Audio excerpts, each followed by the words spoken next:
제4장에서 다른 사람의 마음을 얻는 설득에 있어 당신의 화를 참지 못하고 누군가를 너무나 어떻게 치자. 당신은 감정을 해소하며 만족스러운 시간을 보낼 수도 있다. 하지만 상대방은 어떨까? 그 역시 당신처럼 만족스러울까? 당신의 적대적인 말도 정의를 품은 태도를 통해 그가 당신의 말에 동의하겠느냐 말이다. 우드로 윌슨은 이렇게 말했다. 만일 당신이 주먹을 든 채로 나에게 온다면 약속하건대 나도 당신만큼이나 주먹을 쥐고 있을 겁니다. 하지만 당신이 나에게 와서 여기 앉아 이야기를 나눠봅시다. 서로 의견이 다르다면 왜 다른지, 쟁점이 무엇인지 알아봅시다.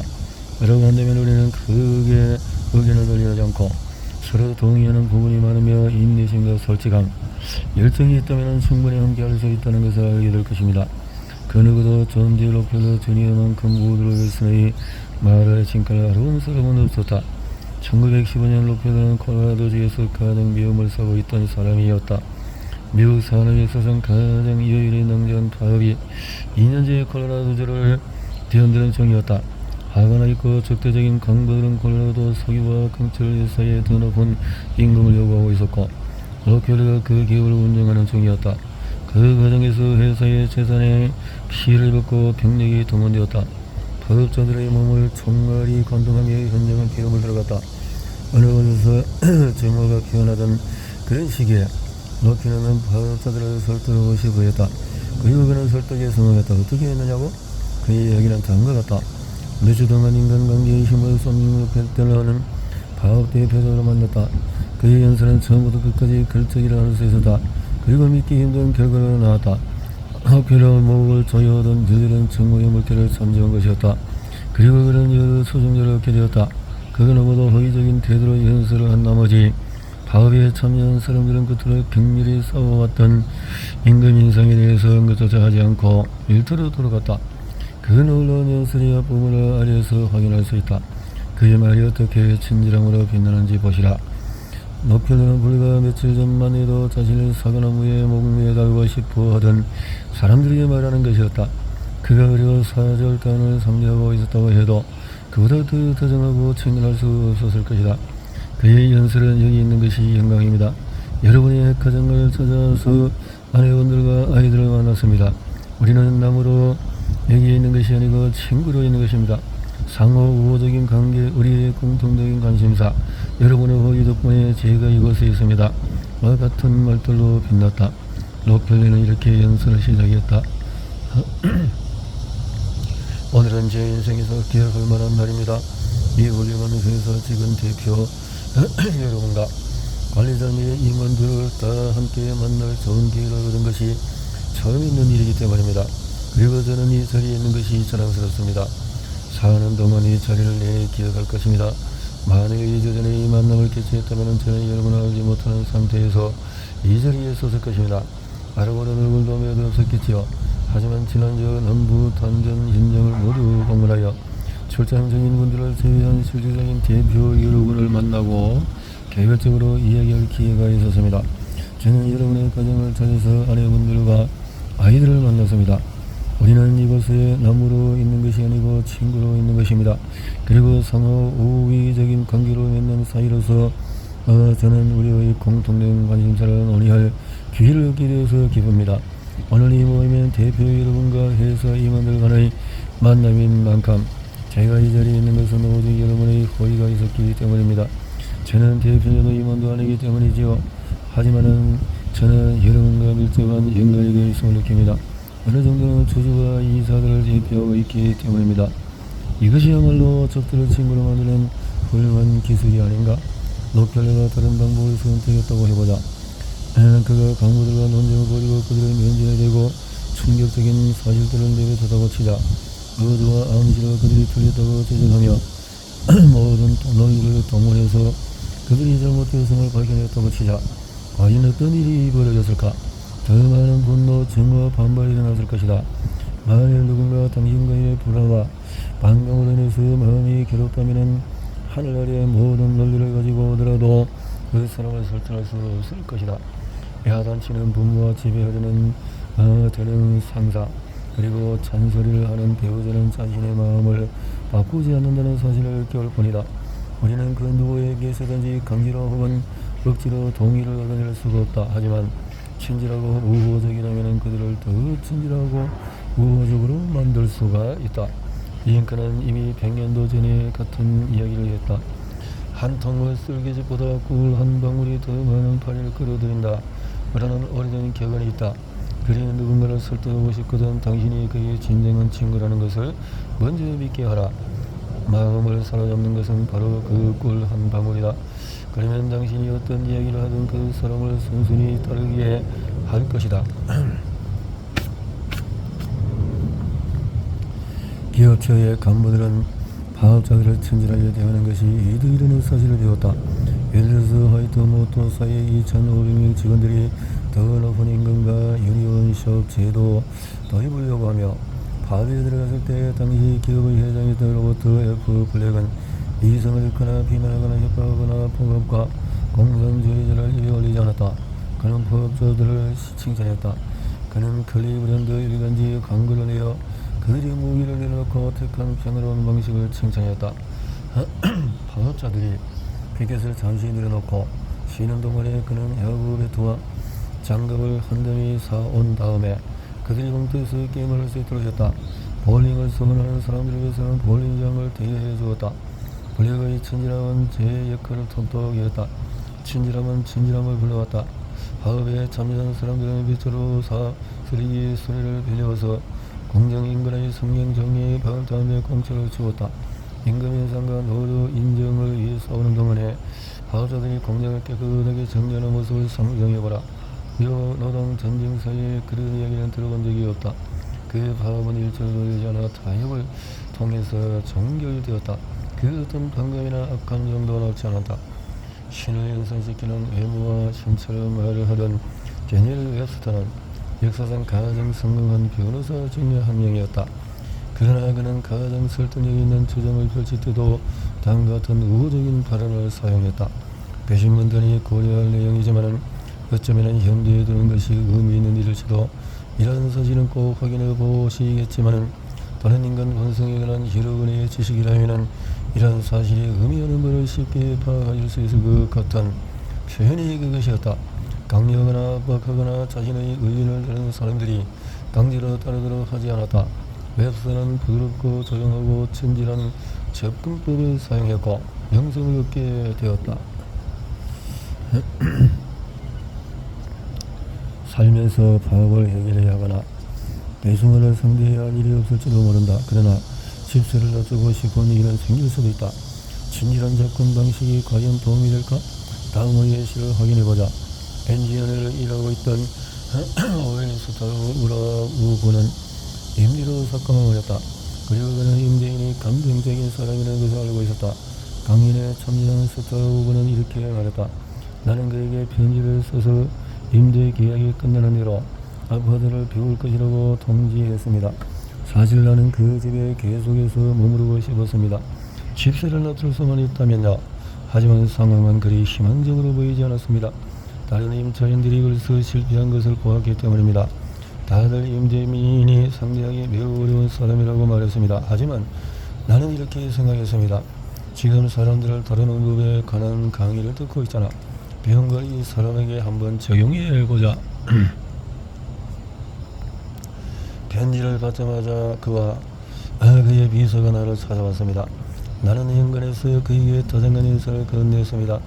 마음은 허위와 열의로 차 있었고 나는 진심으로 그를 대했습니다. 나는 임대료가 얼마나 비싼지에 관한 이야기로 대화를 시작하지 않았습니다. 나는 그에게 내가 얼마나 아파트를 좋아하는지를 말하는 것으로 시작했습니다. 그리고 맹세컨대 나는 진심으로 인정하고 칭찬했습니다. 나는 그의 임대 사업을 칭찬하며 이곳에 한 일을 더 머물고 싶지만은 그런 여유가 없다고 말했습니다. 그는 한 번도 임차인으로부터 그런 환대를 받아본 적이 없어 어떻게 받아들일지 모르는 듯 해보였습니다. 그리고 그는 자신이 겪은 문제를 말하기 시작했습니다. 불평하는 임차인들의 문제였습니다. 그 중에 한 명은 그에게 14통의 편지를 쓰며 욕설을 담기도 했습니다. 또 다른 한 명은 위층에 사는 남자의 코골이를 해결하지 않는다면 임대차 계약을 파기했다고 협박했습니다. 그는 말했습니다. 당신처럼 만족했다는 임차인이 있다니 정말 다행이지 뭡니까? 그는 내가 말을 끝내기도 전에 임대료를 깎아줄 것을 제안했습니다. 나는 내가 감당할 수 있는 금액을 다시 제안했고 그는 두말 없이 내 제안을 받아들였습니다. 그는 집을 났으며 나에게 물었습니다. 집에 어떤 진리의 장식이 필요하세요? 만일 내가 다른 임차인들이 사용한 방식을 써서 임대료를 절감하려고 했다면 그들과 마찬가지로 실패했을 것입니다. 친절, 공감 그리고 고마운 마음이 내가 원하는 바를 성취하게 했습니다.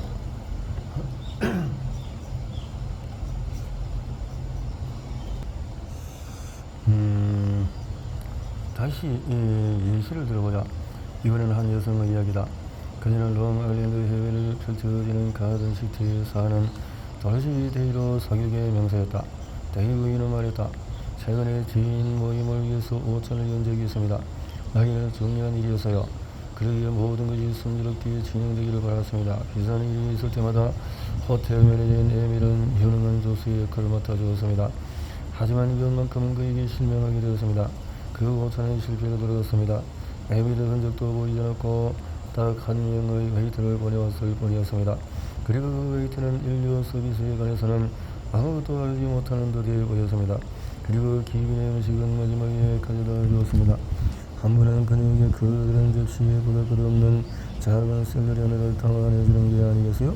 거기는 즐겁고 감전한 기름 조성이었습니다. 그 음식은 식사였어요. 나는 화가 치밀었습니다. 이런 힘든 상황에서도 억지로 미소를 지으려고 했었지만 계속해서 이렇게 생각하고 있었습니다. 에밀을 볼 때까지 기다리자 장소를 부르고 말 테야. 그 일이 일어난 것은 수요일이었습니다.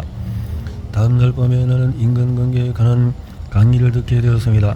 강의를 듣다 보니 에밀에게 질책하는 것이 얼마나 헛된 일인가 하는 것을 깨닫게 되었습니다. 괜히 그의 기분만 상하게 할 것이고 그를 화나게 할 것이었습니다. 그리고 이번에는 다음번에는 나를 도와줄 생각이 없어지게 되겠지요.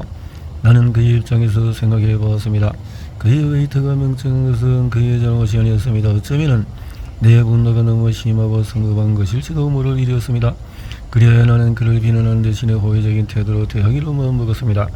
나는 칭찬으로 말을 시작했습니다. 그리고 그런 접근 방식은 훌륭한 결과를 가져왔습니다. 다음날 에밀을 만났습니다. 그는 스스로를 변호하고자 이미 화가 나 있고 싸우고 싶어서 안달난 사람처럼 보였습니다. 나는 이렇게 말했습니다. 보세요, 에밀. 사람들을 접대할 때 당신이 있어 얼마나 큰 도움이 되는지 인정해 주었으면 좋겠어요. 당신은 뉴욕에서 제일 가는 호텔 매니저예요. 당연히 당신이 식자재를 구매해서 지키려는 것이 아니라는 것을 알고 있어요. 지난 수요일에 그런 일이 일어난 것은 당신도 어찌할 수 없었겠지요. 그러자 그의 표정이 환해지며 미소가 드리웠습니다. 그는 이렇게 말했습니다. 맞아요, 부인. 문제는 부엌이었어요. 제 불찰은 아니었습니다. 나는 계속했습니다. 에밀, 제가 다른 행사를 기획하고 있어요. 그리고 당신의 조언이 필요해요. 부엌 쪽에 다시 기회를 주는 게 어떨까요? 당연히 그래야죠. 부인, 다시는 전과 같은 일이 일어나지 않을 겁니다. 그 다음 주에 나는 새로운 5천을 계획했습니다. 에밀과 나는 메뉴를 짰습니다. 그의 서비스료를 절반으로 줄이는 대신에 나는 다시는 그런 실수를 언급하지 않았습니다. 우리가 호텔에 도착했을 때 식탁은 붉은 장미 2덕으로 장식되어 있었습니다. 에밀은 계속해서 우리를 살폈습니다. 메리 여왕의 접대에 자려고 해도 그보다 더 많은 주의를 기울 수는 없었을 것입니다.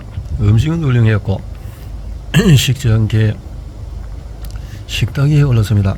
서비스 역시 완벽했습니다. 메인 요리를 나르는 웨이터만 4명이었습니다. 후식 멘트는 에밀이 직접 가지고 왔습니다.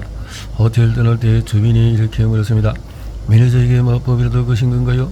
이렇게 좋은 대접은 받아본 적이 없어요. 정말 세심하더군요. 그녀의 말이 옳았습니다. 나는 친절한 말과 진심 어린 칭찬으로 마법을 걸었습니다. 오래전 내가 미즈리주 북부 시골에 있는 학교에 가기 위해서 맨발로 숲을 가로지르던 소년 시절을 이었던 시절, 나는 태양과 바람에 나는 우월을 읽은 적이 있다. 태양과 바람은 누가 더 강한 일을 두고 말싸움을 벌였다. 바람이 말했다. 내가 더 강해. 저 어린 외투를 입은 너희 보여? 내가 당신보다 더 사람의 외투를 더 빨리 벗길 수 있어. 태양의 구름 위로 물르는 동안의 바람은 거의 돌풍에 가까운 무시무시한 강풍으로 변했다. 하지만 바람이 더 거세게 불면 불수록 너희는 외투를 더 꽁꽁 싸맸다. 결국 바람은 잠잠해졌고 내 길을 포기하게 되었다. 태양은 구름 밖으로 몸을 꺼내서 노인을 향해서 환한 웃음을 지었다. 곧 그는 이마에 땀을 닦으며 코트를 벗었다. 태양은 바람에게 다정함과 친절함은 분노와 폭력을 이긴다고 말해주었다. 내가 이 우화를 읽던 소년이었을 때 이 우화가 담고 있는 진리는 아주 멀리 떨어진 꿈에도 살게 될 것이라고는 생각하지 못했던 교육과 문화의 역사적인 중심지인 보스턴이라는 도시에서도 사실이 증명되고 있었다. 다음은 비 박사의 이야기다. 의사였던 비 박사는 그로부터 30년 후에 나의 수강생이 되었다. 그는 내 수업에 참여해서 당시의 일화를 들려주었다. 그 당시 보스턴 일간지들은 가짜 의료 광고를 수련을 이어봤습니다. 전문 낙태 시술부터 남성의 질병을 낫게 해주는 돌팔이 의사로 인해 죄 없는 피해자들이 희생이 되었습니다. 광고업체들은 피해자들을 여러 끔찍한 이야기로 겁주고 있었습니다. 그들의 질법은 피해자들을 공포로 몰아간 뒤에 아무런 쓸모없는 치료를 받게 하는 것을 목적으로 하고 있었습니다. 낙태 시술자들로 인해서 많은 사람이 목숨을 잃었지만은 유죄 선고를 받는 일은 드물었습니다. 대다수는 몇 번 되지 않은 벌금형을 선고받거나 정치적인 영향력을 행사해서 빠져나가곤 했습니다. 상황이 너무도 심각해진 나머지 보스턴의 선량한 시민들은 크게 분노했습니다. 목사들도 나서서 신문사를 규탄하고 전능하신 주께 이 같은 근거를 멈춰달라고 애원했습니다. 시민단체, 사업가, 여성단체, 교회, 청년 회원들 또한 저주를 퍼붓고 비난을 했으나 모두 소용없는 일이었습니다. 주의회에서는 이런 수치스러운 광고를 불법화하기 위한 격전이 펼쳐졌으나 뇌물과 정치적인 영향력에 무너지고 말았습니다. 비 박사는 보험시민위원회 혹은 보스턴 기독면회라고 불리는 위원회의 의장직을 맡고 있었다. 그의 위원회는 모든 것을 시도했으나 실패했다. 이 의료 범죄를 상대로 한 싸움에는 희망이 없는 듯 보였다. 그러다 날 밤 자정이 된 시각에 비 박사는 보스턴에서 그 누구도 여태껏 시도하지 못한 일을 시도해보기로 했다. 그는 친절한 동정 칭찬을 사용하기로 한 것이다. 그는 신문 발행인들이 자유로 광고를 멈추도록 했다. 보스턴 헤럴드의 발행인에게 편지를 써서 얼마나 그의 신문을 존경하는지 적었다. 그는 항상 보스턴 헤럴드를 읽으며 기사가 선정적이지 않고 정정하며 논설 또한 훌륭하다고 했다. 그의 견해로는 보스턴 헤럴드는 훌륭한 가족신문이고 뉴잉글랜드의 최고 신문이자 미국 전역에서도 가장 좋은 신문이라고 했다. 그리고 비 박사는 이렇게 덧붙였다. 제 친구 중 한 명에게 어린 딸이 하나 있는데 오늘 오후에 그 아이가 보스턴 헤럴드에 실린 광고를 큰 소리를 읽으며 일부 표현이 무슨 뜻인지 묻는 일이 있었답니다. 솔직히 그는 창피한 마음에 뭐라고 대답할지를 몰랐다고 합니다. 선생님이 발행을 행하신 신문은 보스턴에서 가장 뛰어난 가정에도 보급이 되고 있습니다. 제 친구 집에서 그런 일이 있었다면 다른 많은 가정에서도 이같은 일이 일어나지 않을까요? 만일 선생님께 어린 딸이 있다면 그런 광고를 읽도록 내버려 두시겠습니까? 만일 그 아이가 선생님께 광고를 의미하는 것을 묻는다면 어떻게 설명하시겠습니까? 보스턴 헤럴드처럼 모든 방면에서 훌륭한 신문을 담고 있는 일부 내용 때문에 아버지가 딸이 올까 두려워해야 한다는 사실이 유감입니다. 신문을 구독하고 있는 수천 명의 고객들 또한 저와 같은 기분을 느끼지 않을까요? 그로부터 이틀 뒤에 보스턴 헤럴드의 편집장이 비 박사에게 답장을 보내왔다. 비 박사는 3년 동안의 그 편지를 보관해 오다가 내 강제를 수긍하게 되며 나에게 그것을 보여주었다. 다음은 1904년 10월 23일에 도착한 편지의 내용이다. 비 박사님께 지난 11일 신문 발행인 앞으로 보내주신 편지에 답장을 하지 않을 수 없었습니다. 그 편지로 인해서 이 자리에 오른 뒤로 계속해서 고민해오던 일을 드디어 행동에 옮길 수 있게 되었기 때문입니다. 오는 월요일부터 보스턴 헤럴드에서는 가능한 모든 불쾌한 광고를 전적으로 삭제할 것을 제안하였습니다. 도로 지나치는 모든 허위 의료 광고를 받지 않고 아직 진행 중인 광고의 경우에 철저히 편집하여 이런 사람들에게 해가 되는 일이 없도록 할 것입니다. 큰 도움이 된 친절한 편지를 보내주심에 다시 한번 감사드립니다. 앞으로도 잘 부탁합니다. 편집장 하스켈 올림. 이렇게 이솝은 크로이소스가 통치하던 시절 궁궐에 살던 그리스의 노예였다. 그는 기원전 600년의 불멸의 우화들을 남겼다. 그러나 그가 인간 본성에 관해 가르친 진실은 당시 아델리아에서나 지금 보스턴과 버밍햄에서나 똑같이 적용된다. 태양은 바람보다 당신의 외투를 더 빠르게 벗길 수 있다. 그리고 친절한 우호적인 접근법, 그리고 칭찬은 세상의 그 어떤 폭풍보다 손쉽게 사람의 마음을 돌려놓는다. 링컨의 말을 기억하라. 한 통의 썰개즙보다도 꿀 한 방울이 더 많은 파리를 끌어들인다. 따라서 사람들을 설득하고 싶다면 다음의 규칙을 잊지 마라. 우호적으로 시작해라.